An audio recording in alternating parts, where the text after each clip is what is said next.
ये 4 को 3 बार पढ़ते हैं। 4 एकम 4, 4 दूनी 8, 4 तिया 12। 12 का होगा 2, बाकी 1 यहाँ हो जाएगा। अब 2 को 3 बार पढ़ेंगे। 2 एकम 2, 2 दूनी 4, 2 तिया 6। अब 6 को 1 में जोड़ेंगे तो हमें क्या प्राप्त होगा? 7।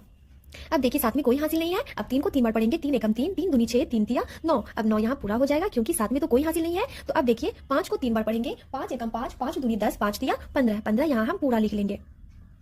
इस तरह से हम ऊपर में जितने भी अंक दूसरे अंक से हम गुना करके लिखेंगे तो पहले वाले अंक को एक अंक छोड़ के हम दूसरे अंक के नीचे में लिखना शुरू करेंगे। तो 4 को 2 बार हमें पढ़ के लिखना है। 4 एकम 4, 4 दूना 8। तो यहाँ पे हम 8 लिखेंगे। अब 2 को 2 बार पढ़ेंगे तो क्या मिलेगा? 2 एकम 2, 2 दूना 4। तो यहाँ पे हम 4 लिख लेंगे। 3 को 2 बार पढ़ेंगे तो क्या प्राप्त होगा? 3 एकम 3, 3 दूनी 6। तो यहाँ पे हम 6 लिख लेंगे। अब 5 को 2 बार पढ़ेंगे तो क्या प्राप्त होगा? 5 एकम 5, 5 दूना 10। तो यहाँ पे हम 10 लिख लेंगे। होगा 4 को 1 बार पढ़ेंगे तो हमें क्या प्राप्त होगा? 4 एकम 4। अब 2 को 1 बार पढ़ेंगे तो हमें क्या प्राप्त होगा? 2 एकम 2। 3 को 1 बार पढ़ेंगे तो क्या प्राप्त होगा? 3 एकम 3। 5 को 1 बार पढ़ेंगे तो क्या प्राप्त होगा? 5 एकम 5। अब इस तरह से इन सभी अंकों को जोड़ देंगे। अब देखिए 2 है, 2 के नीचे में कुछ नहीं है तो 2 नीचे में